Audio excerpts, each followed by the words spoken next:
أقول قال الله جل جلاله والمصطفى الهادي ولا أتأول. بسم اللہ الرحمن الرحیم.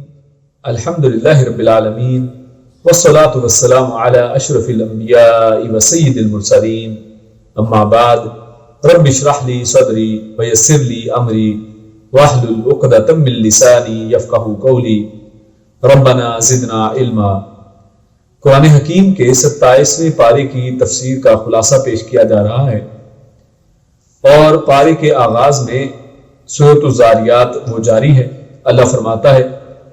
قال فما خطبکم ایھا المرسلون. تو اصل میں ابراہیم علیہ السلام کے مہمانوں کا تذکرہ جاری ہے،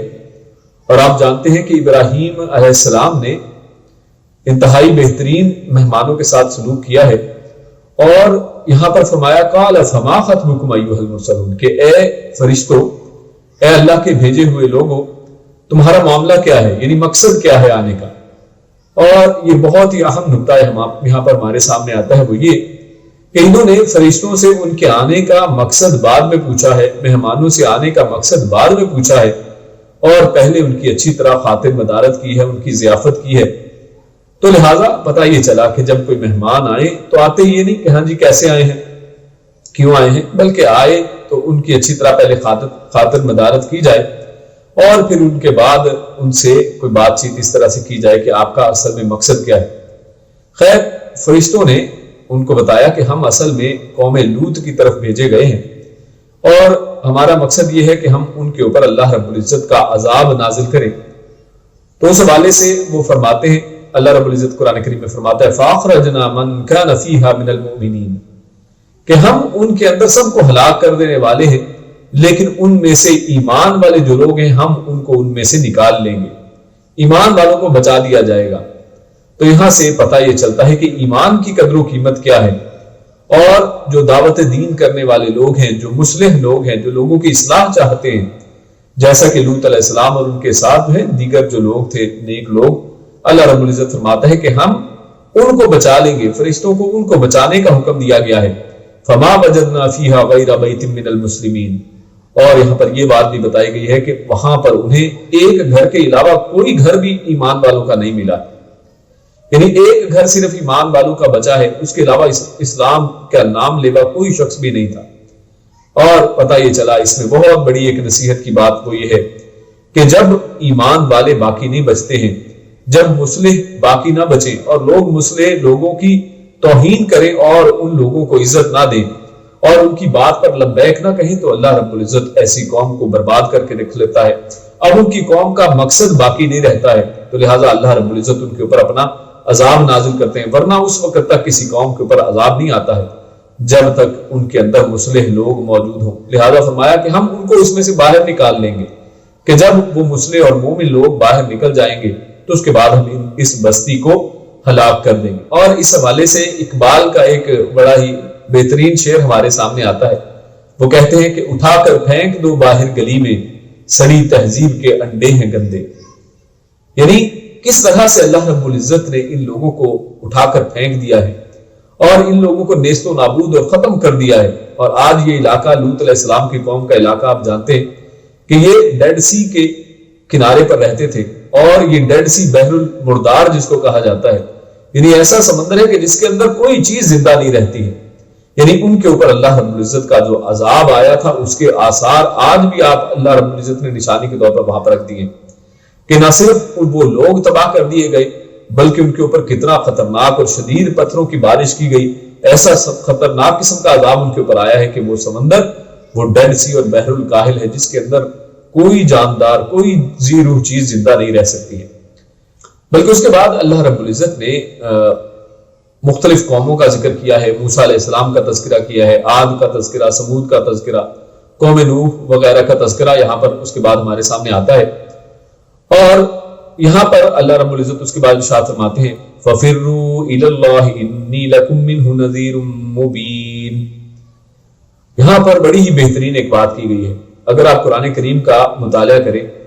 تمہارے سامنے چند باتیں آتی ہیں کہ اللہ رب العزت جب رزق کی تلاش کے لیے باہر نکلنے کا کہتا ہے تو اللہ رب العزت نے وہاں پر فمشو کا لفظ استعمال کیا ہے، جس کا مطلب یہ ہے کہ تم چلو، یعنی رزق کے لیے تم چلو پھرو، تم باہر جاؤ، تھوڑی کوشش کرو اور اللہ رب العزت میں رزق عطا کریں گے۔ اور اس کے بعد اللہ رب العزت نے جب جمعے کی نماز کے لیے نکلنے کا تذکرہ کیا ہے تو اللہ رب العزت نے فرمایا فَاسْعَوْا إِلَىٰ ذِكْرِ اللَّهِ وَذَرُوا الْبَيْعَ، کہ اس کے لیے تم فَاسْعَوْا یعنی کوشش کرو، ذرا اس کے لیے کوشش کر کے تیزی کے ساتھ جاؤ، یعنی وہاں پر صحیح کرنے کا، تیز چلنے کی بات کی گئی ہے۔ اور دوسرے مقام پر جب جنت کا تذکرہ اللہ رب العزت نے کیا ہے تو جنت کے لیے اللہ رب العزت نے لفظ استعمال کیا ہے سابقو، تو وہاں پر یعنی سبقت لے جاؤ۔ اور اسی طرح اللہ رب العزت نے ایک اور مقام پر ارشاد فرمایا فَلْيَتَنَافَسِ الْمُتَنَافِسُونَ، کہ چاہیے کہ ریس لگانے والے اس کے لیے ریس لگائیں، وہاں پر اس کے لیے دوڑا جائے۔ اور اس کے بعد یہاں پر اس آیت کے اندر اللہ کی طرف جب بات کی ہے جانے کی، تو یعنی جب اللہ کی توحید کی طرف یعنی خالص اللہ کی طرف رجوع کیا جائے تو اس حوالے سے جب بات کی ہے تو اللہ رب العزت نے سارے لفظ استعمال نہیں کیے ہیں، بلکہ فرمایا فَفِرُّوا، یعنی اس کے لیے پھر بھاگو، جیسے فرار کے لیے جو لفظ استعمال کیا جاتا ہے، یعنی پھر وہاں سے جیسے جان بچا کر کسی شرک اور جہنم سے کسی گڑھے میں گرنے سے جب بچایا جاتا ہے اپنی جان کو بچانے کے لیے، تو اس طرح سے سرپٹ بھاگو پھر اللہ رب العزت کی طرف، فَفِرُّوا إِلَى اللَّهِ إِنِّي لَكُم مِّنْهُ نَذِيرٌ مُّبِينٌ۔ لہٰذا اس سے ہمیں پتہ یہ چلا کہ انسان کی چال اور انسان کا جو سٹائل ہے، انسان کا جو طریقہ کار ہے، وہ اس کے ہدف کے مطابق ہونا چاہیے۔ جیسا انسان کا ہدف ہو، جیسا انسان کا آبجیکٹو اور مقصد ہو، انسان کو چاہیے اسی حساب سے تگ و دو کرے۔ تو اس دنیا میں آنے کا سب سے بڑا مقصد جو اللہ رب العزت نے بیان کیا ہے وہ اللہ رب العزت کی توحید ہے اور اسی طرح آخرت کا حصول ہے، لہذا اس کے لیے پھر اس کو اتنی ہی اہمیت دینی چاہیے اور اس کے لیے وہی انداز چال کا اور وہی اس کے لیے پہنچنے کا انداز ہونا چاہیے جیسا اللہ رب العزت نے یہاں پر بیان فرما دیا ہے۔ اس کے بعد اللہ رب العزت نے نبی اکرم صلی اللہ علیہ وسلم کو فرمایا وَذَكِّرْ فَإِنَّ الذِّكْرَىٰ تَنفَعُ الْمُؤْمِنِينَ، کہ آپ نصیحت کیجئے کیونکہ نصیحت مومنوں کو نفع دیتی ہے۔ اسے یہ پتہ چلتا ہے کہ ایمان والے وہ نصیحت سے نفع حاصل کرتے ہیں، اور اگر کسی شخص کو نصیحت کی جائے اور وہ شخص اس سے نفع حاصل نہ کرے، اس نصیحت سے فائدہ حاصل نہیں کرتا، تو شخص کو اپنا جائزہ لینا چاہیے کہ کیا اس کے دل کے اندر ایمان موجود ہے یا نہیں ہے۔ اور انسان کو چاہیے کہ اگر اس کے اوپر نصیحت عمل نہیں کرتی ہے تو پھر اپنے دل کو الزام دے، اس کی طرف دیکھے کہ اس کے دل کو کیا ہو گیا ہے، اور جان لو کہ تمہارا دل اس کے اندر ایمان کی کمی ہے۔ اگر نصیحت فائدہ نہیں دیتی ہے تو انسان کو چاہیے کہ جان لے کہ اس کے دل کے اندر کوئی نہ کوئی کمی موجود ہے۔ اس کے بعد اللہ رب العزت فرماتے ہیں وَمَا خَلَقْتُ الْجِنَّ وَالْإِنسَ إِلَّا لِيَعْبُدُونَ۔ اللہ رب العزت نے وہی اپنا مقصد بھی یہاں پر بتا دیا ہے کہ جیسے پچھلی آیت کے اندر ہمارے سامنے آیا کہ اللہ کی طرف ہمیں چاہیے کہ ہم بھاگے دوڑیں، اس کے لیے اصل میں کوشش کریں۔ اور یہاں پر فرمایا وَمَا خَلَقْتُ الْجِنَّ، یعنی ایک ہی مقصد اللہ نے بیان کر دیا کہ جنوں کا والانس اور انسانوں کی تخلیق کا اللہ نے اور کوئی مقصد ہی نہیں رکھا ہے، ایک مقصد کے لیے پیدا کیے ہیں، وہ کیا الا لیعبدون، کہ وہ میری ہی عبادت کریں۔ صرف اکیلے اللہ کی عبادت کے لیے ان دونوں مخلوقات کو پیدا کیا گیا ہے۔ اور اللہ رب العزت اسی آیت میں فرماتا ہے وما خلقت الجن، اور یہاں پر پہلے جن کا ذکر کر کے اللہ رب العزت نے ان کی تخلیق کے اعتبار سے اصل میں ان کی ترتیب بتا دی ہے کہ اللہ رب العزت نے پہلے جنوں کو پیدا کیا ہے اور اس کے بعد انسانوں کو پیدا کیا، اور دونوں کا مقصد اصل میں ایک ہی ہے۔ اسی لیے آگے چل کر ہم سورہ رحمان میں دیکھتے ہیں اللہ رب العزت نے ان دونوں کو ثقلان کہا ہے کہ یہ دو ایسے ہیں، دو ایسی قومیں ہیں کہ جنہوں نے یہ بوجھ اٹھایا ہے، یعنی اس شریعت کو انہوں نے اس شریعت کے بوجھ کو اٹھانے کی حامی بھری ہے۔ اس کے بعد ہمارے سامنے سورۃ الطور شروع ہوتی ہے اور اس کا آغاز اللہ فرماتا ہے قسم سے، والطور، کہ قسم ہے طور پہاڑ کی، وکتاب مستور، اور کتاب کی جو لکھی گئی ہے، جس کی سطریں ہیں، یعنی ان کو لکھ دیا گیا ہے، اور اسے مراد یہاں پر اصل میں لوح محفوظ ہے کہ یہ وہ کتاب ہے کہ جس کے اندر کائنات میں ہونے والی ہر چیز وہ کیا ہوگی، کیسے ہوگی، کیوں ہوگی، ہر چیز کی پوری تفاصیل لکھ دی گئی ہیں۔ اور فرمایا فی رق منشور، کہ یہ اصل میں کھلے ہوئے یا بکھرے ہوئے اوراق کے اندر، رقن اوراق، یا اس کا اصل جو مطلب ہے وہ ہے جلد یا جھلی جو ہوتی ہے وہ، کہ ان کے اوپر لکھی ہوئی ہے، جلد کے اوپر لکھی ہوئی ہے۔ اور یہاں پر بعض مفسرین نے اس کے اندر ایک باریک نقطہ بتایا، وہ یہ کہ اصل میں کتاب کس اوراق سے بنی ہوئی ہے، اس کی جلد کتنی خوبصورت ہے، کتاب پرنٹنگ میں کتنی پیاری ہے، یہ اہمیت نہیں رکھتا ہے. اہمیت یہ رکھتا ہے کہ اس کے اندر مواد کیا ہے، اس کے اندر بات کیا کی گئی ہے. تو اصل میں بات کی اہمیت ہے، اس کے اوراق یا کتاب کی اہمیت نہیں ہے. اور یہاں پر بھی فرمایا گیا کہ یہ جلد پر لکھی ہوئی ایک کتاب ہے، لیکن اس کی اہمیت یہ ہے کہ یہ کتاب، اس کو اللہ رب العزت نے دوسرے مقام پر فرمایا کہ اس کو صرف مطہرون جو ہیں، یہ صرف پاکیزہ فرشتے جو ہیں وہ ان کو چھوتے ہیں. اور پھر آگے اللہ فرماتا ہے والبیت المعمور، کہ قسم اللہ نے کھائی ہے بیت معمور کی. بیت معمور کا مطلب ہے آباد گھر. اس سے ایک مراد تو یہ ہے کہ یہ عام گھر، جو بھی گھر اللہ رب العزت نے اس دنیا کے اندر آباد کیے ہیں، سب گھر اس سے مراد لیے گئے ہیں. اور اسی طرح اس سے ایک مراد جو ہے خانہ کعبہ کو بھی لیا گیا ہے. اور ایک حدیث کے اندر، مسلم شریف کی جو حدیث ہے اس کے اندر اس بیت المعمور کا ذکر جو ہے وہ ایک خاص گھر کیا گیا ہے جو اصل میں 7ویں آسمان پر ہے. اور اس کا تذکرہ کرتے ہوئے صحیح مسلم کی حدیث کے اندر یہ الفاظ ہیں کہ نبی اکرم صلی اللہ علیہ وسلم فرماتے ہیں کہ جب معراج کا واقعہ پیش آیا ہے تو معراج میں جب نبی اکرم صلی اللہ علیہ وسلم جبریل امین کے ساتھ 7ویں آسمان پر پہنچتے ہیں تو اس آسمان کے دروازے کو کھٹکھٹایا جاتا ہے. تو وہاں پر اندر سے پوچھا جاتا ہے کہ کون؟ تو جبریل کہتے ہیں کہ میں ہوں، یعنی جبریل. تو کیا ساتھ؟ تو انہوں نے کہا کہ ساتھ کون ہے؟ جبریل دروازہ کھولنے کا کہتے ہیں تو پوچھا جاتا ہے کہ کون ہے؟ کہتے ہیں جبریل. پھر اس پر کہا جاتا ہے کہ آپ کے ساتھ کون ہے؟ تو جبریل فرماتے ہیں کہ محمد صلی اللہ علیہ وسلم، کہ وہ میرے ساتھ ہیں. کہا کیا ان کو بلایا گیا ہے؟ کیا ان کو بلانے کا پیغام بھیجا گیا ہے؟ تو اس پر کہا جاتا ہے کہ ہاں ان کو بلایا گیا ہے. تو پھر وہ دروازہ کھول دیتے ہیں. تو پھر اس کے بعد نبی اکرم صلی اللہ علیہ وسلم ارشاد فرماتے ہیں کہ میں نے جب دیکھا تو ابراہیم علیہ السلام کو دیکھا کہ وہ پیٹھ کی ٹیک بیت المعمور کے ساتھ لگائے ہوئے بیٹھے ہیں. یعنی یہاں پر اصل میں بیت المعمور کا تذکرہ کیا گیا ہے کہ یہ اصل میں اللہ کا گھر، یہ آسمانوں کے اوپر 7ویں آسمان کے اوپر ہے. اور اس گھر میں یہاں پر 7ویں آسمان پر ابراہیم علیہ السلام بھی ہیں اور ٹیک لگا کر بیت المعمور کے ساتھ بیٹھے ہیں. تو اس سے ایک نقطہ یہ بھی پتہ چلتا ہے کہ آج جو لوگوں نے، یعنی یقیناً اللہ رب العزت کے شاعر جو ہیں، بیت اللہ ہے، مسجد نبوی ہے، اور اسی طرح جو دیگر دو مقامات ہیں، ان حوالے سے ان کی تعظیم ہم سب پر فرض ہے. اللہ کے شاعر کی تعظیم کا اللہ رب العزت نے حکم دیا ہے، لیکن ان کی تعظیم اپنی طرف سے ہم نہیں بنا سکتے ہیں. ان کی تعظیم وہی ہے جو اللہ اور اس کے رسول نے قرآن و حدیث میں، شریعت میں ہمیں سکھائی ہے کہ ان کی عظمت کو کس طرح سے لانا ہے. اور اس حوالے سے جو بعض لوگ کہتے ہیں کہ جناب ان کی طرف پیٹھ نہ کی جائے یا یہ، اور بعض لوگ تو اصل میں اس سے زیادہ تعظیم اپنے بنائے ہوئے گھڑے ہوئے لوگوں کی قبروں کے اوپر دیتے ہیں، جن کو لوگوں نے اپنی طرف سے ہی اولیاء اور ولی قرار دے دیا ہے. ان کے اوپر کوئی ان کے پاس دلیل نہیں ہے، اور وہ ان کی قبروں سے جب واپس نکلتے ہیں تو پیٹھ ان کی طرف نہیں کرتے ہیں، اس طرح سے تعظیم کرتے ہیں. جبکہ اللہ رب العزت یہاں پر بتا رہے ہیں کہ بیت المعمور ہے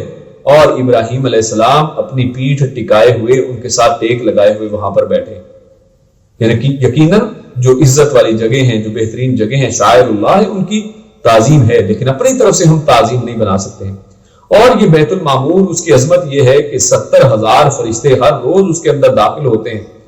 اور اس کا طواف وغیرہ کرتے ہیں. اور جس کی باری ایک دفعہ آ گئی، اس کی دوبارہ باری نہیں آتی ہے، دوبارہ وہ فرشتہ کبھی اس میں داخل نہیں ہوتا ہے. اس کے بعد اللہ رب العزت آگے ہمارے سامنے سورۃ طور ہی کے اندر اللہ فرماتا ہے والذین آمنوا واتبعتهم ذریتهم بإیمان الحقنا بهم ذریتهم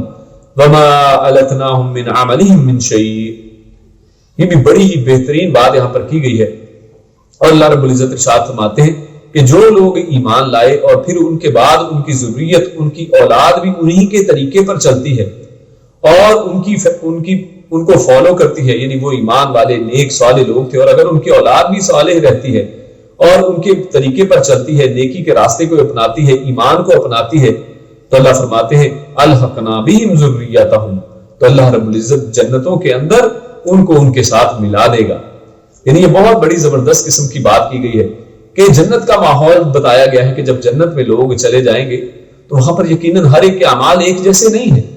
وہاں پر کوئی اے گریڈ میں ہے، کوئی بی گریڈ میں ہے، یعنی اپنے اپنے جنت کے درجوں میں اپنی ایمان کے اعتبار سے ہوں گے. لیکن وہاں پر اللہ رب العزت فرما رہے ہیں کہ اگر کوئی ایمان والے والدین ہیں اور ان کی اولاد اگر کسی وجہ سے بی گریڈ سی گریڈ میں چلی گئی ہے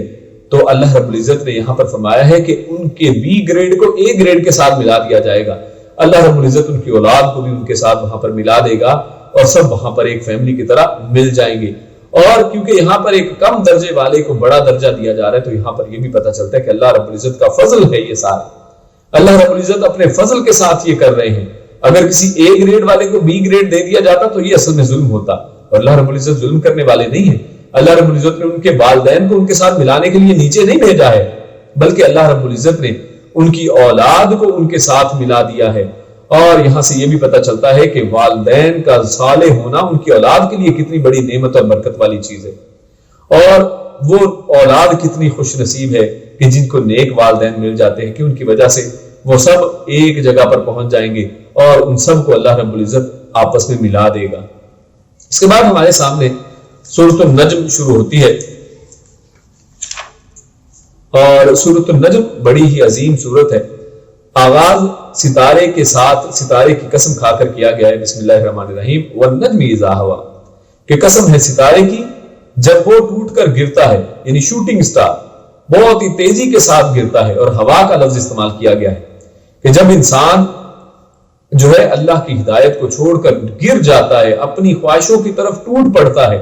تو اصل میں اسی کا یہی لفظ آگے جا کر بھی استعمال ہوگا. اس لفظ کو آپ ذہن میں رکھیے. یہاں پر ستارے کے لیے استعمال کیا گیا ہے کہ وہ ستارہ جب ٹوٹ کر گرتا ہے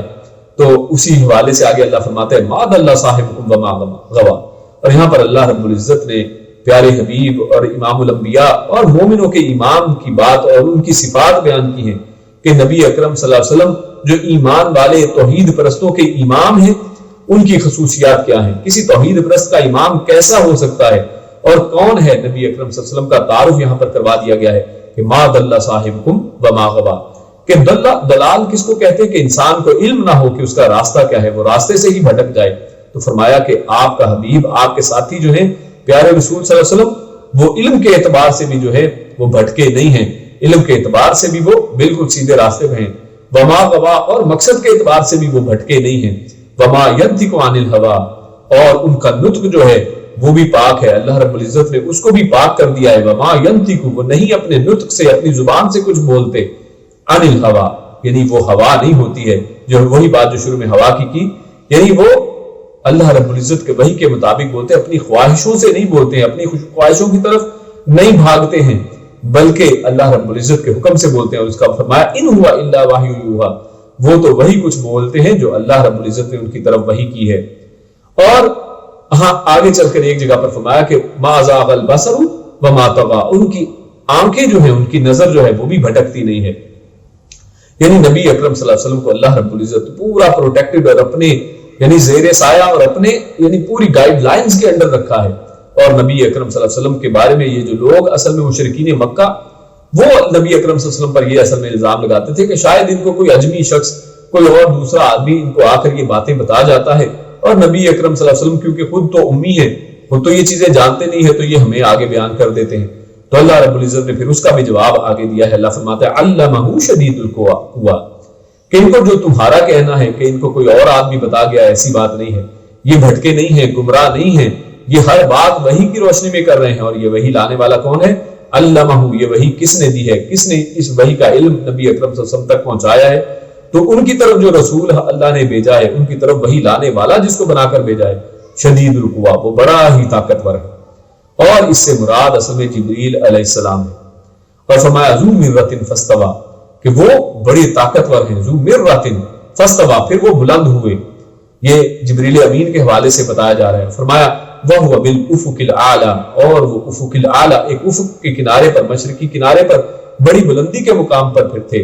ثُمَّ دَنَا فَتَدَلَّى, پھر وہ قریب ہوئے, جیسے قریب ہوا جاتا ہے. فَكَانَ قَابَ قَوْسَيْنِ أَوْ أَدْنَىٰ, تو پھر وہ دو کمانوں کے فاصلے کے برابر یا اس سے بھی کم قریب ہو گئے. آپ نے یہ آیات اور یہ الفاظ جو ہیں سنے ہوں گے کہ یہ اکثر معراج کے اعتبار سے نبی اکرم صلی اللہ علیہ وسلم اور اللہ رب العزت کے بارے میں بیان کیے جاتے ہیں, جبکہ یہاں پر اللہ رب العزت نے یہ الفاظ جبریل امین کے لیے اصل میں استعمال کیے گئے. یہ جبریل امین اور نبی اکرم صلی اللہ علیہ وسلم کا آپس میں قرب جو ہے اس کو بتایا جا رہا ہے. فَأَوْحَىٰ إِلَىٰ عَبْدِهِ مَا أَوْحَىٰ, اور انہوں نے وحی کی جو اللہ رب العزت نے ان کو وحی دی تھی, وہ وحی ان کے اوپر کر دی گئی. اور فرمایا مَا كَذَبَ الْفُؤَادُ مَا رَأَىٰ, اور نبی اکرم صلی اللہ علیہ وسلم کے دل نے جو دیکھا اس میں کوئی جھٹلانے والی بات نہیں ہے، وہ کوئی ایسی کذب بیانی والی بات نہیں ہے۔ اصل میں یہاں پر ان آیات کے اندر نبی اکرم صلی اللہ علیہ وسلم نے جبریل امین کو جو پہلی دفعہ دیکھا ان کی اصلی حالت میں، اس کا ذکر کیا گیا ہے۔ اور احادیث کے اندر آتا ہے کہ نبی اکرم صلی اللہ علیہ وسلم نے جب جبریل امین کو پہلی دفعہ دیکھا ہے تو وہ کہتے ہیں کہ آسمان کے اوپر، یعنی جس کا یہاں پر پورا تفصیل سے تذکرہ کیا کہ افق الاعلی پر وہ تھے، اور حدیث کے اندر آتا ہے کہ ان کے 600 پر تھے جس سے پورا آسمان ڈھک گیا تھا اور آسمان دکھائی نہیں دیتا تھا۔ تو یعنی جبریل امین کی قوت اور ان کی حیت کا یہاں پر اللہ رب العزت نے تذکرہ فرمایا ہے کہ انہوں نے اصل میں اس کلام کو لانے والے جو فرشتے ہیں وہ جبریل امین فرشتے ہیں۔ اور اس کے بعد اللہ فرماتا ہے وَلَقَدْ رَآهُ نَزْلَةً أُخْرَى، اور اب یہ دوسری دفعہ دیکھنے کا بھی بات کی گئی ہے کہ یہ دوسری دفعہ پھر جب دیکھا ہے تو وہ کب دیکھا ہے؟ عند سدرۃ المنتہا، کہ دوسری دفعہ پھر ان کو سدرۃ المنتہا کے قریب میں دیکھا ہے، یعنی معراج کے وقت جب سدرۃ المنتہا جو 7ویں آسمان کے اوپر ہے، اور بعض حدیث میں 6 آسمان کا ذکر ہے، اور بعض نے اس کی تطبیق ان دونوں کو ملایا اور اس طرح کہا ہے کہ یہ بہت بڑی سدرہ ہے، یہ بیری کا بہت بڑا درخت ہے جو 6 آسمان سے شروع ہو کر 7ویں آسمان تک جاتا ہے، واللہ عالم۔ یعنی یہ سدرۃ المنتہا جو 7ویں آسمان کے اوپر، وہاں پر اللہ کے نبی صلی اللہ علیہ وسلم نے انہی جبریل امین کو ان کی اصل حالت میں دوسری دفعہ دیکھا ہے۔ اور جو لوگ اصل میں ان آیات کے حوالے سے اس چیز کا گمان رکھتے ہیں، اس چیز کے قائل ہیں کہ یہ یہاں پر جو بات کی گئی ہے کعبہ قوسین او ادنا اور یہ ساری آیات جو ہیں، تو یہ اللہ رب العزت اور نبی اکرم صلی اللہ علیہ وسلم آپس میں اس طرح قریب ہو گئے، اور آگے عجیب و غریب وہ اپنے طرف سے باتیں بناتے ہیں کہ جناب ان کے درمیان میں اتنا بھی فاصلہ نہ رہا کہ جیسے کوئی درمیان میں ہوا گزرتی ہے۔ تو یہ میرے بھائیو یہ اپنی خواہش نفس ہے، اور یہاں پر دیکھیے یہ صرف جبریل امین کے بارے میں بات کی جا رہی ہے، اور فرمایا یہ آیت اور واضح کرتی ہے کہ ان کو 2 دفعہ دیکھا ہے۔ تو اللہ رب العزت کو تو اللہ کے نبی نے اس طرح سے اگر یہ مان لیا جائے تو پھر 2 دفعہ تو نہیں دیکھا ہے، معراج تو ایک ہی دفعہ ہوئی ہے۔ اور اس کے بعد اللہ فرماتا ہے، اور دوسری ایک اہم بات بھی یہ کہ معراج میں بھی اللہ رب العزت کو نبی اکرم صلی اللہ علیہ وسلم نے اپنی یہ جو بشری آنکھیں ہیں اس کے ساتھ نہیں دیکھا ہے، اور اس حوالے سے صحیح حدیث موجود ہے کہ اللہ کے نبی فرماتے ہیں کہ ان کو کوئی کیسے دیکھ سکتا ہے، وہ تو نور ہے، وہ تو نوروں کے پردے کے اندر ہے۔ اور اسی طرح آگے اللہ فرماتا ہے ما زاغ البصر وما طغى، کہ نبی اکرم صلی اللہ علیہ وسلم کی جو آنکھیں ہیں وہاں پر اللہ رب العزت نے فرمایا لقد رأى من آیات ربه الکبریٰ، وہاں پر بڑی بڑی آیات، اللہ کی بڑی بڑی نشانیاں دکھائی گئی ہیں، لیکن نبی اکرم صلی اللہ علیہ وسلم کی آنکھیں اس طرح نہیں ہے جیسے ہم لوگوں کی ہوتی ہیں۔ ہم کسی نئی جگہ پر اتنی بڑی چیزوں کو دیکھیں تو ہماری نظریں ہی ایک جگہ پر نہیں ٹکتی ہیں، ادھر دیکھ رہے ہیں ادھر دیکھ رہے ہیں، نظریں جمتی نہیں ہیں۔ لیکن نبی اکرم صلی اللہ علیہ وسلم کی نظروں کی پاکی بیان کی گئی ہے کہ اس طرح سے انہوں نے اپنی نظروں کی حفاظت کی ہے کہ اب ان بڑی بڑی آنکھوں کو ادھر ہی دیکھا ہے کہ جدھر حکم ہوا ہے، اور حکم کے علاوہ ادھر ادھر نہیں دیکھا ہے، اور ان کو وہاں پر اللہ رب العزت نے بہت بڑی بڑی نشانیاں دکھائیں۔ لیکن پیارے رسول صلی اللہ علیہ وسلم کا، ہمارے نبی کا مقام دیکھیے کہ پیارے رسول صلی اللہ علیہ وسلم اتنی بڑی بڑی نشانیاں دیکھ کر واپس آتے ہیں، اور واپس آ کر مدینے کی گلیوں میں ویسے ہی چلتے ہیں جیسے پہلے چلتے تھے، اور نبی اکرم صلی اللہ علیہ وسلم اسی چٹائی پر دوبارہ سوتے ہیں، انہی چٹائی کے اوپر صحابہ کرام کے ساتھ واپس دوبارہ ویسے ہی بیٹھتے ہیں۔ آج ہم اگر دیکھیں کوئی ایک شخص امریکہ سے ہوا ہے تو اس کے جو ہے تکبر، اس کی ناک زمین پر نہیں لگتی ہے، وہ اکڑ کر چلنا شروع ہوتا ہے، دوسروں کو حقیر سمجھنا شروع ہو جاتا ہے کہ جناب میں تو پتہ نہیں کہاں سے ہو کر آ گیا ہوں، میں نے تو فلاں شخص سے ملاقات کر لی ہے۔ تو میرے بھائیو نبی اکرم صلی اللہ علیہ وسلم یہ ہمارے نبی ہیں، یہ اصل میں ان کا اخلاق ہے۔ اللہ فرماتا ہے کہ اس کے بعد اللہ رب العزت نے کفار کے حوالے سے فرمایا ہے کہ ایک طرف تو ہمارے نبی اکرم صلی اللہ علیہ وسلم ہیں جو ہوا کی پیروی اور اپنی خواہش نفس کی پیروی نہیں کرتے ہیں، اور ان کے مقابلے میں فرمایا ان ہی الا اسماء سمیتموہا، کہ جن لوگوں کی یہ لوگ پیروی کرتے ہیں، یہ کفار مشرکین طرح کے لوگ، تو فرمایا کہ جن کی یہ پیروی کرتے ہیں یہ تو اصل میں نام ہے سمیتموہا، جن کو انہوں نے خود ہی رکھ لیا ہے، یعنی یہ نام بھی اللہ رب العزت کی طرف سے نہیں ہے۔ کسی کو انہوں نے غوث اعظم کہہ دیا ہے، کسی کو انہوں نے حاجت روا، گنج بخش، داتا، بگڑی بنانے والا، کشتیوں کو پار لگانے والا، اور پتہ نہیں کیا کیا نام دے دیے گئے ہیں۔ اللہ فرماتا ہے ان ہی الا اسماء سمیتموہا، یہ تو اصل میں نام ہیں جو تم نے خود ہی ان کو دے دیے ہیں، انتم و آباؤکم، یہ تم نے دیے ہیں، تمہارے باپ دادا نے ان کو نام دے دیے ہیں، ما انزل اللہ بہا من سلطان، اللہ کی طرف سے تو اس کے اوپر کوئی سلطان نہیں ہے۔ اللہ کی کوئی آیت نکال کر دکھائیں کہ جناب اللہ رب العزت نے ان کو یہ نام دیا ہے، اللہ رب العزت نے ان کو یہ مقام و مرتبہ دیا ہے، یہ اپنی طرف سے بنائی ہوئی چیزیں ہیں، اس کے اوپر کوئی دلیل ان کے پاس نہیں ہے۔ ان یتبعون الا الظن، بلکہ اصل میں یہ لوگ ہیں جو اصل میں گمان کی پیروی کر رہے ہیں، ان کے اپنے قیافے، اپنی خیالات ہیں۔ وما تهوى الانفس، اور یہ ان کے نفسوں کی تہوا، یہ وہی ہوا کا لفظ ہے جو نجم کے ساتھ بھی اللہ نے استعمال کیا کہ نجم جیسے گرتا ہے، اسی طرح یہ لوگ اپنے خواہش نفس کی طرف گر رہے ہیں، شیطان کی چالوں کی طرف، اور ان شرک کی طرف یہ لوگ شرک و بدعت کی طرف ایسے ہی گر رہے ہیں جیسے وہ ستارہ گرتا ہے، اس کی طرف ویسے ہی شوٹنگ کرتے ہیں، ویسے ہی اس کی طرف لپکتے ہیں۔ اور اللہ فرماتا ہے وما تہول انفس، اور جو ان کے نفسوں کی ہوا ہے یہ اس کی طرف جاتے ہیں، یعنی یہاں پر نفس ایک جمع نہیں بلکہ انفس کہا گیا ہے، بہت سے لوگ۔ اور پتہ یہ چلا کہ بہت سے لوگ اصل میں کسی چیز کو اگر کچھ ایک یعنی صحیح سمجھنا شروع کر دیں تو اس سے مراد یہ نہیں ہے کہ وہ چیز صحیح ہو جاتی ہے، یعنی تعداد اور کثرت جو ہے وہ کسی کی حق کی علامت نہیں ہوتی ہے۔ اکیلا ایک نبی اور اکیلا حق کی ایک شخص بات کرنے والا جو ہے ان نفوس کے سامنے ہو تو وہ اصل میں اکیلے کی بات مانی جائے گی، اور یہ جو ہوا پرست لوگ ہیں اپنی خواہش نفس کی بات کرتے ہیں، یہ چاہے جتنے بھی زیادہ ہوں اصل میں ان کی کوئی پرواہ نہیں کی جائے گی۔ اور آج آپ دیکھیں کہ ہمارے یہ جمہوری نظام کے اندر بھی یہی ہوتا ہے، یہی کچھ ہمارے سامنے ہے۔ پچھلے دنوں 1-2 سال پہلے ہمارے ملک کے اندر ایک قانون لانے کی کوشش کی گئی، ایک بل پیش کیا گیا کہ شراب کو یہاں پر حرام قرار دے دیا جائے، لیکن دیکھیے تہول انفس وہاں پر بھی ہے، تہول انفس، کہ ان لوگوں نے بھی اپنی خواہش نفس کی بات کی ہے، سب نے یعنی اس کا اکثریت کے ساتھ اس بل کو رد کر دیا۔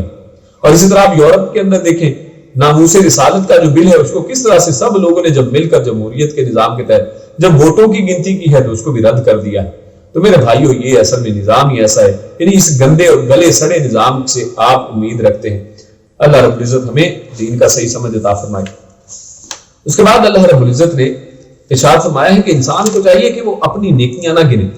اور اپنی نیکیوں کو دیکھ کر وہ اپنے آپ کو خود ہی کوئی نیک اور اچھا بڑا بہترین انسان نہ سمجھنا شروع کر دے کہ جناب میں تو بڑی نیکیاں کر لی ہیں اور میں تو بڑا پاک باز انسان ہوں، اور ریاکاری اور اس طرح سے تکبر جو ہے یہ انسان کو زیب نہیں دیتا۔ اللہ فرماتا ہے هو اعلم بكم اذ انشاكم من الارض واذ انتم اجنة في بطون امهاتكم۔ اللہ فرماتا ہے کہ اللہ رب العزت تمہیں زیادہ جانتا ہے، اللہ رب العزت کو تمہارے بارے میں سارا پتا ہے، تم کتنے نیک ہو، تم کتنے بد ہو، کتنے نیک دکھائی دیتے ہو اور اندر سے کتنے نیک ہو۔ اللہ رب العزت ہر چیز کو جاننے والا ہے۔ وہ عالم، وہ زیادہ جانتا ہے تمہیں، اذ انشاکم من الارض، جب اس نے تمہیں زمین کے اندر پیدا کیا اور تمہیں تمہاری ماؤں کے بطن کے اندر جب تم جنین تھے، جب چھوٹے سے بچے تھے، تو اللہ رب العزت اس وقت جو خالق کرنے والا ہے وہ زیادہ جانتا ہے۔ فلا تزکوا انفسکم، لہذا تم اپنی صفائیاں پیش نہ کرو، تم اپنی پاکیاں اپنے بارے میں یہ جو پاکیزگی کی باتیں یہ پیش نہ کرو۔ وَأَعْلَمُ بِمَنِ اتَّقَىٰ، اور اللہ رب العزت زیادہ جانتے ہیں کہ تم میں تقویٰ اور پرہیزگار کون ہے، کون زیادہ متقی ہے۔ اور اس کے بعد اللہ فرماتا ہے وَأَنَّ لَيْسَ لِلْإِنسَانِ إِلَّا مَا سَعَىٰ، کہ انسان کے لیے اصل میں وہی کچھ ہے کہ جس کے لیے وہ کوشش کرتا ہے۔ یہاں پر اصل میں اللہ رب العزت نے ایک ہی آیت میں انسان کا پاسٹ، انسان کا پریزنٹ، انسان کا فیوچر بیان کر دیا ہے کہ انسان جو ہے قیامت والے دن کے بارے میں کیا کیا سوچتا ہے کہ وہاں پر جا کر جناب جنت ملے گی، ہم جنت میں یہ کریں گے، اور قرآن کی آیتیں پڑھتا ہے تو اپنے بارے میں سمجھتا ہے،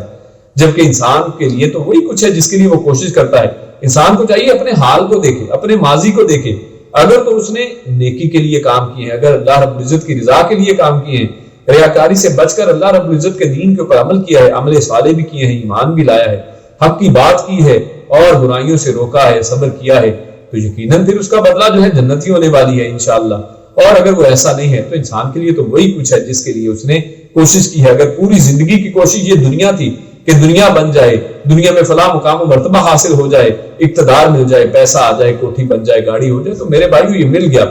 پھر دنیا کے اندر یہ سب مل چکا ہے، انسان کے لیے وہی کچھ ہے جس کی اس نے کوشش کی ہے۔ اور اللہ فرماتا ہے وَأَنَّ إِلَىٰ رَبِّكَ الْمُنتَهَىٰ، کہ انسان جو کچھ بھی دنیا کے اندر کر لے، کہ انسان کی جو کوششیں ہیں اس کا آخر انجام جو کیا ہونے والا ہے، إِلَىٰ رَبِّكَ الْمُنتَهَىٰ، اس کا انجام تو اللہ رب العزت کی طرف، رب کی طرف اصل میں انتہا ہے، ہر چیز کا انجام آخرت کی طرف ہے۔ تو اس سے یہ پتہ چلا کہ انسان کو اپنے مقصد کو نہیں بھولنا چاہیے، اور جو با مقصد لوگ ہوتے ہیں وہ اپنے مقصد کو یاد رکھتے ہیں اور اسی کے لیے اصل میں کوششیں کرتے ہیں، وہ اپنے مقصد کو نہیں بھولتے ہیں۔ اور اللہ فرماتا ہے وَأَنَّهُ هُوَ أَضْحَكَ وَأَبْكَىٰ، اور بے شک وہی ہے کہ جو ہنساتا ہے، اضحک جو ہنساتا ہے، وَأَبْكَىٰ اور جو رلاتا ہے۔ انسان کب ہنستا ہے؟ انسان اصل میں اس وقت ہنستا ہے کہ جب انسان کو کوئی نعمت حاصل ہو جاتی ہے، اور اب کا جب انسان روتا کب ہے؟ جب انسان سے کوئی نعمت چھن جائے۔ اور اللہ رب العزت نے اصل میں فرما دیا کہ اللہ ہی ہنساتا ہے، اللہ ہی رلاتا ہے، یعنی اصل میں اللہ رب العزت ہی نعمتیں دینے والا ہے، اور اصل میں اللہ رب العزت ہی نعمتوں کو واپس لے لینے والا ہے۔ لہٰذا پھر کس کی طرف رجوع کرنا چاہیے، کس سے دعائیں کرنی چاہیے، کس کو حاجت روا مشکل کشا سمجھنا چاہیے، کس کو غوث سمجھنا چاہیے، کون داتا ہے؟ یہ سب جو نام ہیں یہ اصل میں اللہ کے نام ہیں جن کو انہوں نے لوگوں کو دے دیا ہے، اور اللہ رب العزت کی ذات ہے جو اصل میں ہنساتی ہے، اور اللہ کی ذات ہے جو رلاتی ہے۔ اور اللہ رب العزت فرماتا ہے، اسی کی آیت کی ایک اور وضاحت ہمارے سامنے آ جاتی ہے اگلی آیات میں، اللہ فرماتا ہے وَأَنَّهُ هُوَ أَغْنَى وَأَقْنَى، اور وہی ذات ہے کہ جو اغنا، جو انسان کو غنی کرتی ہے، انسان کو کثرت سے مال دے دیتی ہے، انسان کے اندر مال کے اندر برکت پیدا کرتی ہے، واقنا، اور جو تنگ کر دیتی ہے رزق کو۔ تو رزق مانگنے کے لیے انسان غیروں کی طرف نہ جائے کہ فلاں بابا جی کے پاس جائیں گے، فلاں تعویذ پہن لیں گے، فلاں کام کر لیں گے۔ میرے بھائیو، اللہ رب العزت رزق دینے والے ہیں، اللہ رب العزت ہی رزق کو تنگ کرنے والے ہیں، لہٰذا اسی کی طرف رجوع کیا جائے۔ اس کے بعد ہمارے سامنے سورۃ القمر شروع ہوتی ہے، اور سورت کا آغاز اللہ رب العزت نے قیامت کے ذکر سے کیا ہے، اور یہاں پر ایک بات اللہ رب العزت فرماتے ہیں قرآن کا ذکر کرتے ہوئے، اللہ فرماتا ہے وَلَقَدْ جَاءَهُم مِّنَ الْأَنبَاءِ مَا فِيهِ مُزْدَجَرٌ، کہ ان کے پاس وہ خبریں آ گئی ہیں، یعنی قرآن کریم کی شکل میں، کہ جس کے اندر ڈانٹ ڈپٹ ہے۔ زجر کہتے ہیں ڈانٹ کو، یعنی ایک ایسی خبریں اللہ رب العزت نے قرآن کریم کے اندر رکھ دی ہے جس کے اندر پرانی قوموں کے پرانے انبیاء اور ان کی قوموں کے قصوں کو بیان کر دیا ہے، اور اس کے اندر واضح طور پر بتا دیا گیا ہے کہ کس کا انجام کس طرح کا ہونے والا ہے، لہٰذا انسان اپنے راستے کو اختیار کر لے۔ اس کے اندر ڈانٹ ڈپٹ کی گئی ہے، یعنی اس میں اصل میں وہ لوگ جو صرف کہتے ہیں کہ انسان صرف اچھی اچھی پیاری پیاری میٹھی باتیں کرے، اللہ رب العزت اپنے قرآن کے بارے میں فرماتے ہیں کہ یہ قرآن وہ ہے کہ جس کے اندر ڈانٹ ہے، یعنی اللہ رب العزت نے اس میں نصیحت کی باتیں رکھی ہیں، اس کے اندر یقیناً بشرا بھی ہے، اس کے اندر بشارتیں بھی ہیں، اس کے اندر اللہ رب العزت نے جنت کے تذکرے کیے ہیں، لیکن اس کے ساتھ جہنم کے تذکرے بھی کیے ہیں۔ اس میں اللہ رب العزت نے مومنین کی صفات بتائی ہیں، اور ساتھ ہی ان قوموں کی صفات بھی اللہ رب العزت نے بتا دی ہیں کہ جن کو اللہ رب العزت نے عذاب کے اندر پکڑ لیا ہے۔ اور اللہ رب العزت ارشاد فرماتے ہیں کہ قیامت کا دن ہوگا، ان لوگوں کو جب اللہ رب العزت حاضر کرے گا تو اس کا منظر اللہ رب العزت نے بیان فرمایا ہے۔ اللہ فرماتا ہے خشعن ابصارہم، ان کی آنکھیں پست ہوں گی، نظریں اس دن اٹھا نہیں سکتے ہیں۔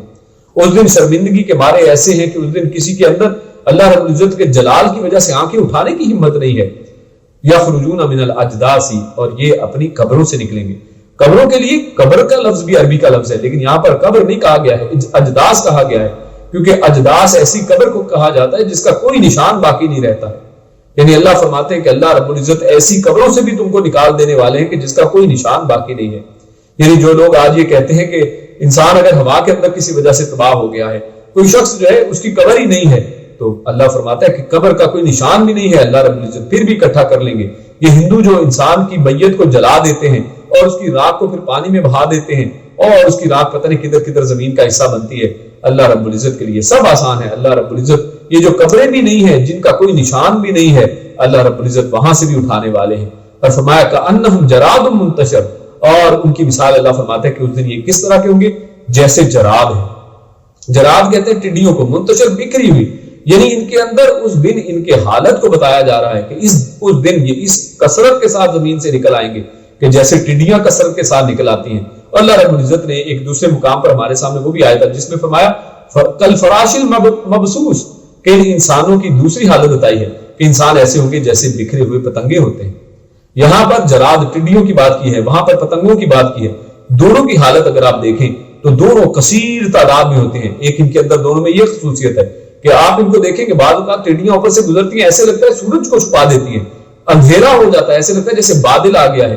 اور یہی حالت ہے۔ اور ان دونوں کی دوسری خصوصیت یہ کہ ان کا کوئی اپنا گھر نہیں ہوتا ہے، ان کا کوئی مکر اور مقام نہیں ہے، کوئی ان کا وطن نہیں ہوتا ہے، اور یہی حالت اس دن ان کا ہوگا۔ ان کا کوئی پتہ نہیں ہے، کوئی ان کی حالت کو سنوارنے والا، کوئی ان کا پوچھنے والا نہیں ہے، کوئی پرسان حال ان لوگوں کا وہاں پر قیامت والے دن نہیں ہوگا۔ اور پھر دوسرا آپ دیکھتے ہیں کہ ان ٹڈیوں کو اور ان فراش المبثوث کو، ان پتنگوں کو، کہ زمین کے اوپر کٹے پھٹے مرے ہوئے پڑے ہوتے ہیں، کوئی ان کے بارے میں پوچھنے والا نہیں ہے، کسی کو ان کی کوئی فکر نہیں ہوتی ہے، ان کی کوئی ویلیو، کوئی حقیقت نہیں ہے، ان کی کوئی عزت نہیں ہے۔ تو یہی اللہ فرماتے ہیں کہ قیامت والے دن اللہ رب العزت کی ذات ہوگی، اس کے علاوہ ہر شخص جو ہے اسی طرح سے کھڑا ہوگا۔ سب قیامت والے دن اللہ فرماتا ہے کہ یہ اپنی قبروں سے ایسے نکلیں گے جیسے ٹڈیاں نکلتی ہیں، وہ بھی بکھری ہوئی۔ اور اس کے بعد اللہ رب العزت نے نوح علیہ السلام کا تذکرہ کیا، نوح علیہ السلام کی ایک دعا تذکرہ کیا، اور دعا کے الفاظ سنیے۔ اللہ فرماتا ہے فدعا ربہ، نوح علیہ السلام نے اپنے رب سے دعا کی ہے، انی مغلوب فانتصر، 3 لفظ ہیں، یعنی اتنی مختصر دعا ہے. اور اس حوالے سے ہمیں یہ پتہ چلتا ہے کہ دعا دل سے نکلنی چاہیے، چاہے وہ مختصر یعنی کم الفاظ ہوں، لیکن یہ کتنے جامع کتنے بہترین الفاظ فرما دیے ہیں. فرمایا انی، بے شک میں، مغلوب، یعنی پہلے اپنی حالت کو بیان کیا ہے، اللہ رب العزت کے سامنے اپنے چھوٹے پن کا ظاہر کیا کہ میں مغلوب ہو گیا ہوں، میں اب ان کے گھیرے میں آ گیا ہوں، اپنی مصیبت کا تذکرہ کیا ہے. اور فرمایا فانتصر، تو لہذا تو میری مدد کر. دیکھیے کتنی مختصر کتنی بہترین دعا اللہ رب العزت نے یہاں پر فرمائی، اور یہاں پر دعا کی ہے اور آگے فرمایا ففتحنا ابواب السماء بماء منہمر، کہ اللہ رب العزت نے ادھر دعا کی ہے لیکن دل سے جو بات نکلتی ہے اثر رکھتی ہے. تو یہاں پر یہ دل سے نکلی ہوئی بات اثر کی ہے، اور فوراً اللہ فرماتا ہے ففتحنا ابواب السماء، اللہ نے آسمان کے دروازے کھول دیے ہیں، اور اللہ رب العزت نے آسمان سے پانی کے دروازے کھولے ہیں. تو یہ دیکھیے پانی رحمت ہوا کرتی ہے، اللہ نے اپنے قانون جو ہے اس کے اندر تبدیلی کی ہے. اللہ رب العزت یہ جو رحمت والا پانی ہے اس کو عذاب والا پانی بنا دیا ہے. اب یہی پانی اصل میں سب کو ڈبونے والا ہے. اس کے بعد اللہ رب العزت اس سورت کے اندر بار بار ایک جملہ ایک آیت ہمارے سامنے آتی ہے. اللہ فرماتا ہے وَلَقَدْ يَسَّرْنَا الْقُرْآنَ لِلذِّكْرِ فَهَلْ مِن مُّدَّكِرٍ، کہ اللہ رب العزت نے اس قرآن کو ذکر کے لیے نصیحت کے لیے آسان کر دیا ہے. فَهَلْ مِن مُّدَّكِرٍ، تو کوئی ہے کہ نصیحت پکڑے. اس آیت کے اندر یہ جو لفظ مدکر ہے یہ اصل میں لفظ متذکر ہے، اور اس کا اصل میں یہ شارٹ کر دیا گیا ہے، اس کے اندر سے تا کو نکال دیا گیا ہے، دال کو یعنی مذکر کے دال کو وہاں نکال کر اس کو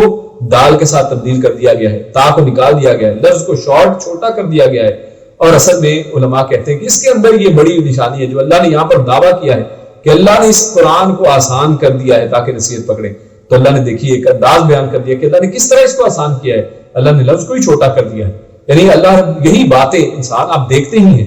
کہ کوئی شخص جو ہے قرآن کریم کی ایک آیت لیتا ہے اس کے اوپر تفسیر بیان کرتا ہے، اور بعض اوقات آپ اس کے اوپر 2-3 4 گھنٹوں کی ایک آیت کے اوپر تفسیر سنتے ہیں. یعنی ایک اسی ساری بات کو اللہ رب العزت نے کس طرح مختصر کر کے اتنا آسان اور ایک جملے کے اندر بند کر دیا ہے جیسے کہتے ہیں کہ سمندر کو کوزے میں بند کر دیا ہے. تو یہ اللہ رب العزت کے کلام کی افضلیت اور فضیلت ہے کہ اللہ رب العزت نے یہ کام کیا. اور دوسری بات یہ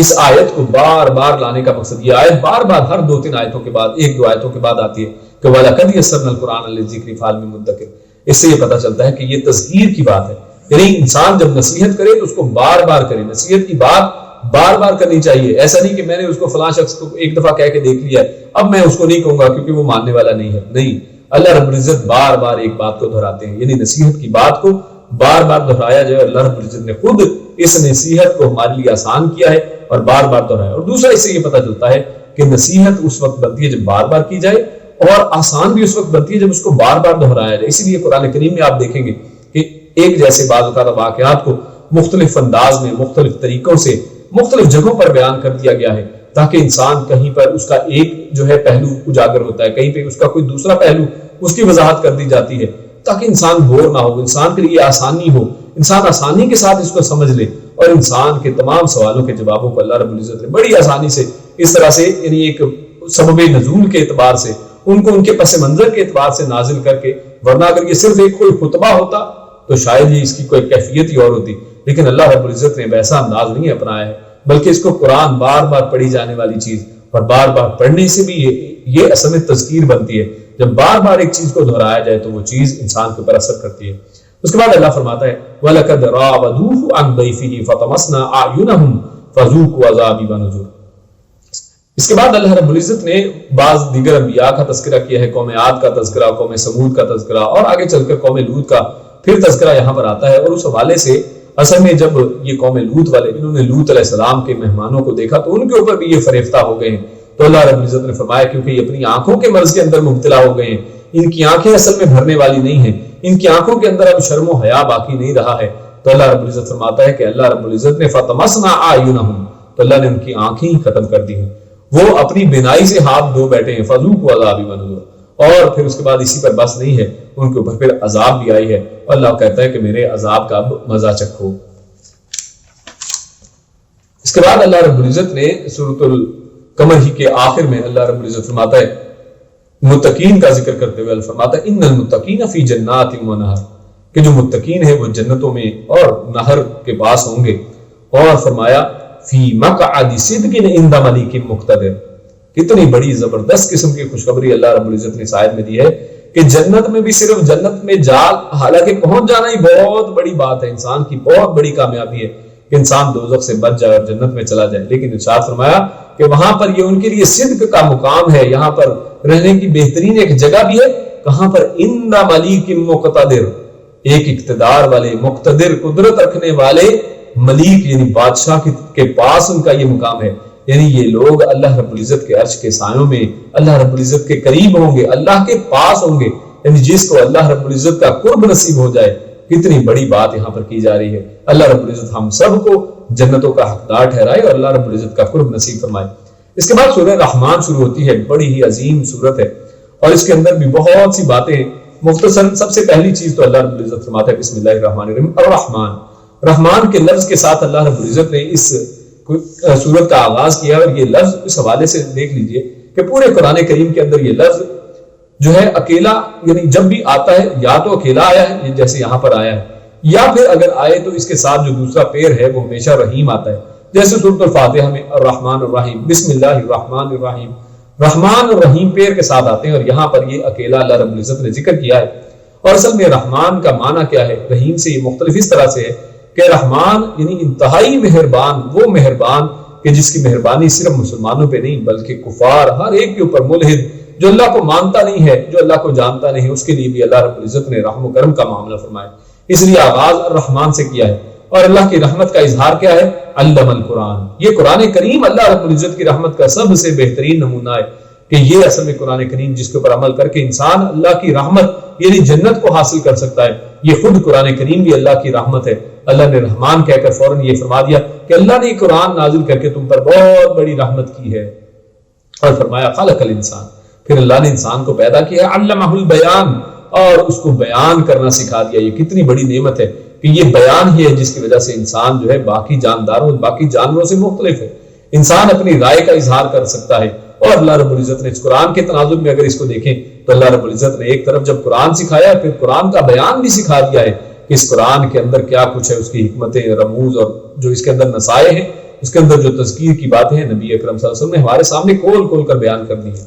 اور اسی صورت میں آگے چلیں، ہمارے سامنے اللہ فرماتا ہے فَيَوْمَئِذٍ لَا يُسْأَلُ عَنْ ذَنبِهِ إِنسٌ وَلَا جَانٌ، کہ قیامت والا دن، اس دن انسانوں یا جنوں میں سے کسی سے بھی اس کے گناہوں کے بارے میں پوچھا نہیں جائے گا. اب یہ کیوں کہا جا رہا ہے کہ ان کے بارے میں پوچھا نہیں جائے گا؟ حالانکہ اس سوال کا جواب کا دن ہے، یہ بدلے دینے کا دن ہے. اصل میں اس کی وجہ اللہ نے فرمائی، اللہ آگے چل کے فرماتا ہے، اللہ فرماتا ہے یُعْرَفُ الْمُجْرِمُونَ بِسِیمَاهُمْ. اصل میں یہ لوگ، یہ گناہگار قسم کے لوگ جو ہیں،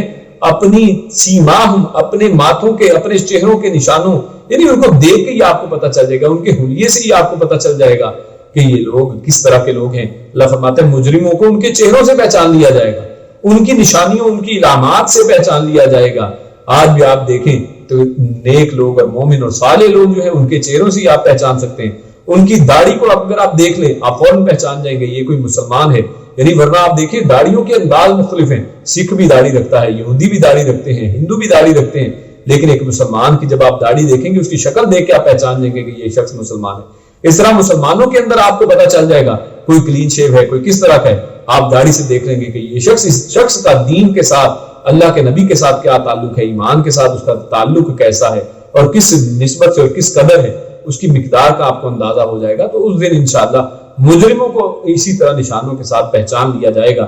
فَيُؤْخَذُ بِالنَّوَاصِي وَالْأَقْدَامِ، اور ان کو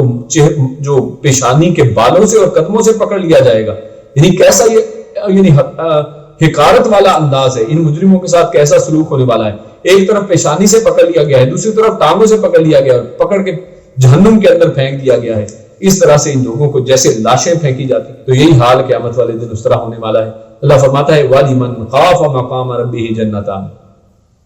اب جنتیوں کی ایک خاص نعمت اللہ فرما رہا ہے کہ وہ شخص جو اللہ رب العزت کے سامنے کھڑے ہونے سے ڈر گیا، یعنی جس شخص کے سامنے کوئی ایسی بات آتی ہے، اس کے سامنے کوئی دین کا معاملہ آتا ہے، حلال و حرام آتے ہیں، اس کے سامنے حدود اللہ کی آتی ہیں، اس کے سامنے کوئی حق اور باطل کی بات آتی ہے، اور اس کے اندر سے وہ پھر اللہ رب العزت کے سامنے کھڑے ہونے سے، اللہ کے سامنے جواب دہی سے ڈر جاتا ہے کہ میں کس منہ سے اللہ کے سامنے کھڑا ہوں گا، میں اس گناہ کو کر کے کل اللہ رب العزت کے سامنے کیسے حاضر ہوں گا. جب اللہ رب العزت مجھے اپنے سامنے کھڑا کریں گے تو میری کیا حالت ہوگی۔ جو اس حالت سے ڈر جاتا ہے، جو اللہ رب العزت کے سامنے کھڑے ہونے سے، جواب دہی سے، اپنے احتساب سے ڈر گیا، اللہ فرماتا ہے اس کے لیے 2 جنتیں ہیں، یعنی اس کے لیے پھر ایک جنت نہیں ہے، اس کے لیے اللہ رب العزت نے بڑی خوشخبری دی ہے کہ جنتان، اس کے لیے پھر 2 جنتیں اللہ رب العزت نے بتائی ہیں۔ اور اسی جنتوں کا پھر تفصیلی ذکر اللہ رب العزت نے اس صورت کے اندر، اسی طرح جہنم کا تفصیلی ذکر اللہ رب العزت نے فرمایا، زیادہ جنت کا تذکرہ ہے۔ اور پھر آگے اللہ فرماتا ہے جنتی کے تذکرے کے اندر کہ وہاں پر جو حوریں ملنے والی ہیں، اللہ فرماتا ہے حور مقصورات فی الخیام، اور یہ بہت عظیم بات یہاں پر کی جا رہی ہے اور مسلمان عورتوں کے لیے بہت بڑی یہاں پر نصیحت ہے۔ اللہ فرماتا ہے اس کے اندر ایسی حوریں ہیں مقصورات، جو مقید ہیں، جو بالکل جنہوں نے اپنے آپ کو اندر بند کر دیا ہے فی الخیام، خیموں کے اندر۔ یعنی عورتوں کی عظمت یہ ہے، عورتوں کے لائق یہ ہے کہ وہ گھروں میں ٹک جائیں، جیسے سورہ الاحزاب میں بھی اللہ رب العزت نے ارشاد فرمایا کہ گھروں میں ٹکی رہو۔ یعنی عورتیں جو پاکیزہ باحیا عورتیں ہوتی ہیں،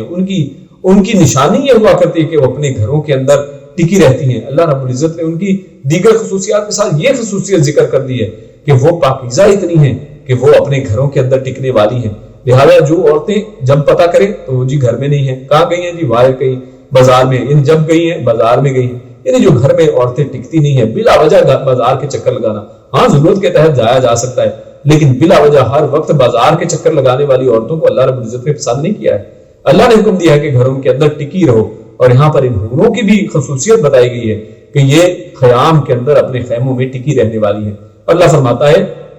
لم یطمثہن انس قبلہم ولا جان، کہ یہ ایسی پاکیزہ خواتین ہیں کہ ان کو ان سے پہلے نہ کسی انسان نے چھوا ہے اور نہ ہی کسی جن نے چھوا ہے، اتنی پاکیزہ ہیں۔ اور اس آیت سے جو اہم نقطہ ہمارے سامنے آتا ہے وہ یہ کہ جن بھی خواتین کو چھوتے ہیں، اس لیے خواتین کو، جو پاکیزہ مومن خواتین ہیں، ان کو چاہیے کہ اپنے آپ کو اس چیز سے بچائیں اور ہر وقت اپنی حیا کو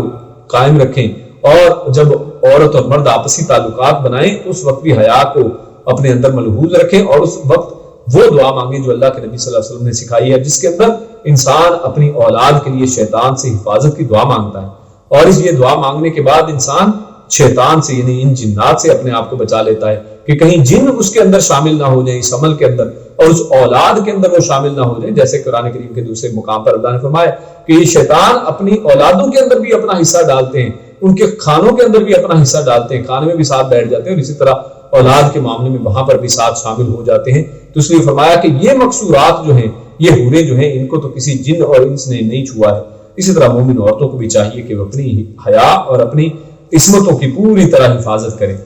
اس کے بعد ہمارے سامنے سورۃ الواقعہ شروع ہوتی ہے، بڑی عظیم سورت ہے، اور اس میں اللہ رب العزت نے اس چیز کا ذکر کیا ہے کہ جس کو اللہ نے واقعہ کہہ دیا ہے، اذا وقعت الواقعہ، جب واقعہ ہونے والی چیز واقع ہو جائے گی، یعنی اصل میں یہی وہ چیز ہے جو حقیقی ہے، جس نے باقاعدہ واقعہ ہونا ہے۔ باقی واقعات جو آپ دنیا کے اندر سنتے رہتے ہیں، جن کے اوپر بڑی نظر رکھتے ہیں کہ جناب آج کل کیا ہو رہا ہے، ذرا اپ ڈیٹ اور نیوز لگا کے دیکھ لیتے ہیں کہ آج کل کیا حالات ہیں، میرے بھائیوں اس کے بارے میں فکر کرنی چاہیے کہ جس نے اصل میں جو حقیقی واقعہ ہے، جو ریئل ایونٹ ہونے والا ہے، اللہ فرماتا ہے لیس لوقعتھا کاذبہ، اور اس کا واقعہ ہونا کوئی جھوٹی بات نہیں ہے، یہی تو یقینی بات ہے، اور اس یقین کے اوپر لوگ جو ہیں وہ نظر ہی نہیں رکھ رہے ہیں، اس کے بارے میں لوگ سوچتے نہیں ہیں، اور اس کی کوئی خبر ہی رکھنے والا نہیں ہے۔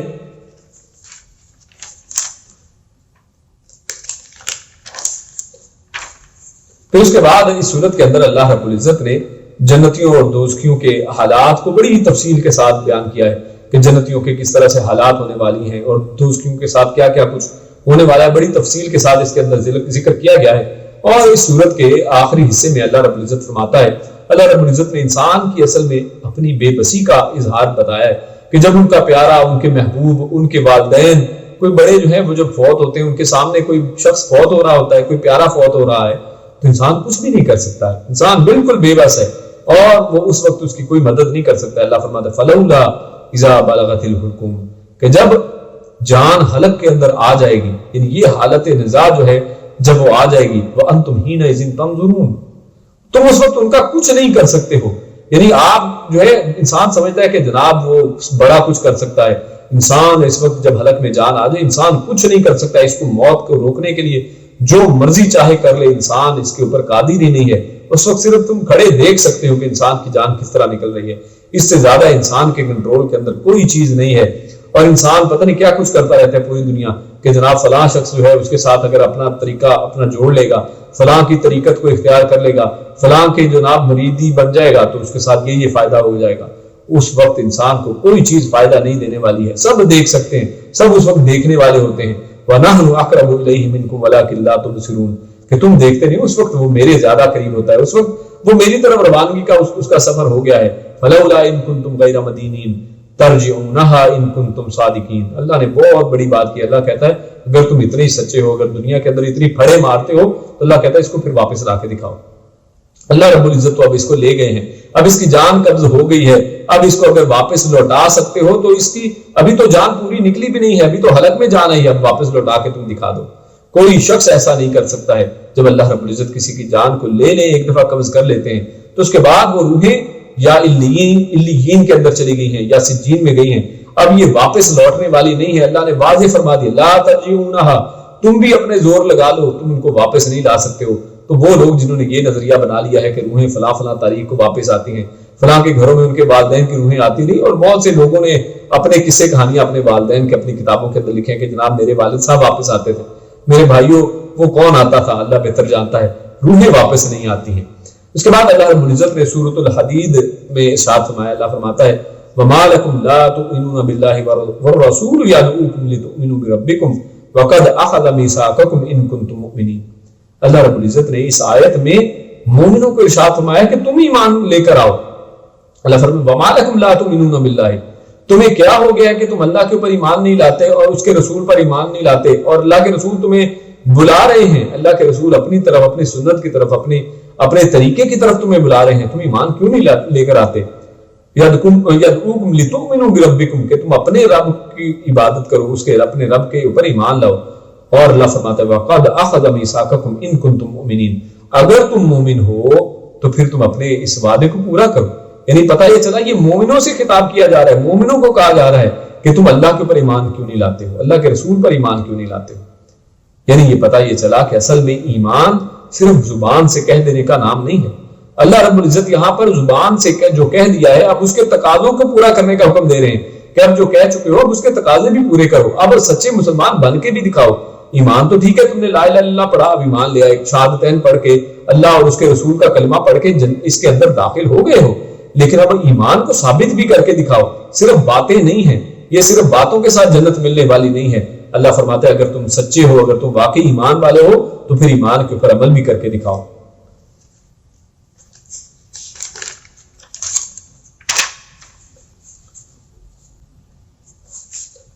اس کے بعد اللہ رب العزت سورۃ الحدید کے اندر سورہ حدید کے اندر آگے فرماتے ہیں الم یأن للذین آمنوا ان تخشع قلوبهم لذکر اللہ. اللہ رب العزت فرماتے ہیں کہ کیا وہ وقت نہیں آیا ہے کہ لوگوں کے دل اللہ کے ذکر کے ساتھ ڈر جائیں. اس حوالے سے فضیل بن عیاض کا واقعہ بڑا اہم ہے جو 2 صدی ہجری سے ہیں، اور یہ وہ شخص ہے کہ جن کو عابد الحرمین بھی اس کا لقب بھی دیا گیا ہے. یعنی حرمین کے عبادت گزار اتنے بڑے عابد بعد میں ہوئے ہیں. اس سے پہلے یہ کوئی بہت نیک شخص نہیں تھے، اور بلکہ بعض تو کہتے ہیں کہ یہ ڈاکو وغیرہ بھی تھے. تو ایک دن یہ اسی طرح ایک بری نیت لے کر ایک دیوار کے اوپر چڑھتے ہیں،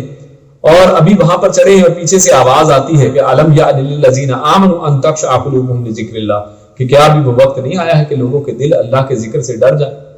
اور ابھی یہ دیوار کے اوپر ہے، ایک پاؤں دیوار پہ ہے، ایک ابھی نیچے ہے، اور اسی حالت میں یہ کہتے ہیں یا ربی قد آن،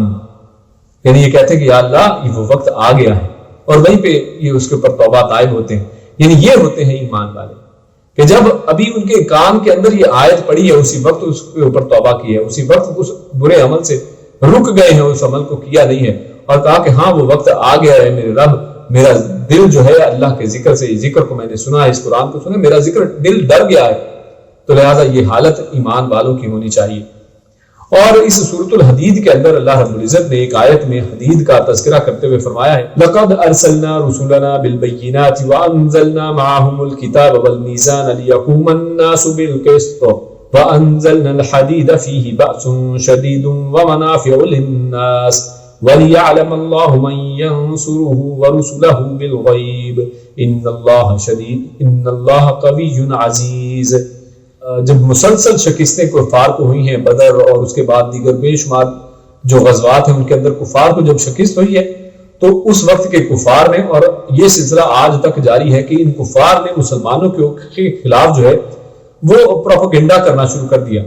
اور وہ یہ کہنا شروع ہو گئے کہ محمد صلی اللہ علیہ وسلم جو ہیں، اور اس طرح یہ جو دین اسلام کے نام پر ہے، تو یہ کیسے ہو سکتا ہے کہ یہ جہاد کا حکم دے اور یہ جنگ و جدال اور جو خون ریزی کا حکم سکھا سکتا ہے، یعنی یہ تو ممکن ہی نہیں ہے۔ اور مسلمانوں کے دلوں کے اندر انہوں نے ایسے شکوک و شبہات اور مسلمانوں کو اس جہاد سے ہٹانے کی اصل میں کوشش کی ہے، اور کہ یہ کہہ کر کہ جناب اسلام تو بڑے امن والا مذہب ہے، اور یقیناً اسلام جو ہے امن والا مذہب ہے، لیکن اسلام یہ بھی نہیں سکھاتا ہے کہ انسان رہبانیت کی طرف مائل ہو جائے۔ اور اس حوالے سے اللہ رب العزت نے اس آیت کے اندر فرمایا کہ 3 باتیں اصل میں اہم اس کے اندر فرما دی گئی ہیں۔ سب سے پہلی بات یہ